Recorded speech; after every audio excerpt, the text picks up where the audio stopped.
राम, जय जय श्री राम।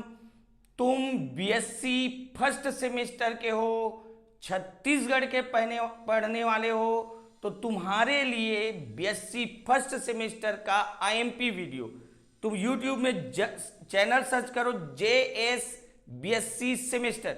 चैनल का नाम क्या है? JS BSc semester. और वहां पर प्लेलिस्ट में जाओ और बीएससी फर्स्ट सेमेस्टर का सारा वीडियो यूनिट 1 यूनिट 2 सब मिल जाएगा। इनफ तुम जिस यूनिवर्सिटी को वहां के प्रश्न के हल भी मिल जाएंगे। चलो ये प्रश्न पढ़ते हैं। देख, बोर्ड ने परमाणु मॉडल दिया तो वहां एक कोणीय संवेग का टॉपिक था। बोर के परमाणु मॉडल में कौन सा टॉपिक था? कोणीय संवेग। उस कोणीय संवेग के टॉपिक को डी ब्रागली समीकरण से समझाओ। किससे समझाना है? डी ब्रागली समीकरण। बोलोगे सर ये आईएमपी है? हाँ, ये जब ईयरली पेपर होता था तो बहुत आईएमपी था। अब तो तुम्हारा सेमेस्टर हो गया तो भी आईएमपी है। जो आईएमपी होता है वो आईएमपी होता है। तो चलो पढ़ते हैं। देख, यहां पर पहले पढ़ेंगे बोर का मॉडल। तो बोर ने क्या बताया? तुम जानते हो ये परमाणु है, इलेक्ट्रॉन यहां गति करता है। तो बोर का कहना है, जानते हो इलेक्ट्रॉन नाभिक के चारों ओर उसी कक्षा में परिक्रमा करता है। इलेक्ट्रॉन नाभिक के चारों ओर उसी कक्षा में परिक्रमा करता है जिसका कोणीय संवेग NH/2π होता है। एक बार और सुनो, इलेक्ट्रॉन उसी कक्षा में परिक्रमा करता है जिसकी कोणीय संवेग क्या होता है? बोला NH/2π। यही लिख दिए। बोहर के सिद्धांत अनुसार, बोहर के सिद्धांत अनुसार मतलब बोहर के मॉडल अनुसार इलेक्ट्रॉन नाभिक के चारों ओर उसी कक्षा में परिक्रमा करता है जिसका कोणीय संवेग MVR किसके बराबर होता है? NH/2π। यहाँ n जो है वो 1 2 3 4, ये देख, n बराबर 1, n बराबर 2, n बराबर 3, ऐसे 1 2 3 4 है। अच्छा, अब बोलोगे लोग बाग उससे बोहर से सवाल के, भाई इसी कक्षक में इलेक्ट्रॉन क्यों परिक्रमा करता है? इसी कक्षक में क्यों परिक्रमा करता है? जानते हो बोहर इस बात को नहीं समझा पाया। तो आगे यही लिखे, इलेक्ट्रॉन को उसी कक्षा में परिक्रमा क्यों करना चाहिए, यह बात बोहर नहीं समझा पाया। मतलब बोल दिया और उसने ये सूत्र भी दे दिया, बोल दिया और सूत्र भी दे दिया, लेकिन ये सूत्र सिद्ध नहीं कर पाया, ना नहीं समझा पाया। उसको समझाने के लिए तो डी ब्रागली को आना पड़ा। किसको आना पड़ा? डी ब्रागली को। इसीलिए तो क्वेश्चन है। ठीक है, अब देखो, इसे डी ब्रागली ने समझाया, बोहर नहीं समझा पाया, तो किसे समझाया? डी ब्रागली ने। अब हम डी ब्रागली समझते हैं। तो डी ब्रागली ने एकदम सिंपल बोला था, कण का व्यवहार तरंग के समान होता है। कण का व्यवहार तरंग। अब इसमें समझते हैं। देख, इलेक्ट्रॉन यहां गति कर रहा है, इलेक्ट्रॉन गति कर रहा है, तो उसने बोला गति करते इलेक्ट्रॉन कण की प्रकृति तरंग के समान होती है। एक बार रिपीट कर रहा हूं, डी ब्रागली ने क्या बोला? गति करता इलेक्ट्रॉन कण की प्रकृति तरंग के समान होती है। इस लाइन को लिख दिए।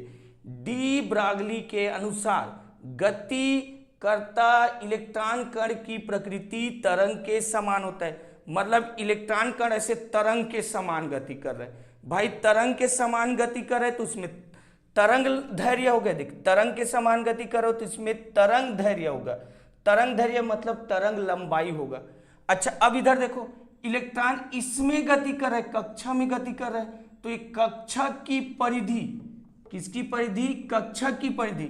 और इसमें ऐसे तरंग के समान गति कर रहा है तो तरंग लंबाई का, कक्षा की परिधि तरंग लंबाई का n मतलब पूर्ण संख्या है। n क्या चीज है? तुम्हारा पूर्ण संख्या। तो n मतलब पूर्ण संख्या और इसका गुणा हो रहा है, तो ऐसे बोला गया कक्षा की परिधि तरंग लंबाई का पूर्ण गुणज होता है। तो यही लिख दिए यहां पर। अतः कक्षा की परिधि तरंग लंबाई का पूर्ण गुणज होता है। ठीक है, अब ये सूत्र हो गया, कक्षा की परिधि तरंग लंबाई का पूर्ण गुणज। अब मेरी बात को और सुनो, ये तरंग लंबाई, तरंग लंबाई मतलब तरंग धैर्य किससे दर्शाते हैं? लेम्डा से। अब ध्यान से सुनो, n बराबर 1, तो 1 रखोगे तो 1 इंटू लेम्डा, तो लेम्डा हो जाएगा। एन के जगह 2 रखोगे 2 इंटू लेमडा 2 लेमडा, 3 रखोगे 3 इंटू लेमडा 3 लेमडा। इसका मतलब यहाँ एक तरंग दैर्घ्य है, यहाँ पर 2 तरंग दैर्घ्य मतलब 2 लेमडा है।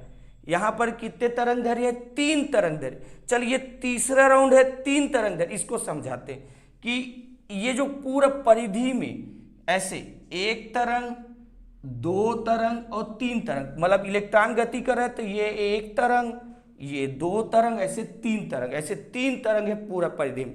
खैर समझ आए तो ठीक है, नहीं आए तो इधर व्यंजक कर लेते हैं। ये तो केवल समझाने का है ना। देख यहाँ पर फिर अब लिख रहे हैं कक्षा का परिधि, तो लिख दिए कक्षा का परिधि n इंटू तरंग लंबाई, n इंटू तरंग लंबाई। चलो परिधि का सूत्र बताओ, तो तुम बोलोगे सर परिधि का सूत्र 2 पाई r होता है। ये n तरंग लंबाई मतलब तरंग दैर्घ्य, तरंग दैर्घ्य को किससे दर्शाते हैं? बोलोगे सर लेमडा से। ठीक है, अच्छा किससे समझाना है? डी ब्रागली से।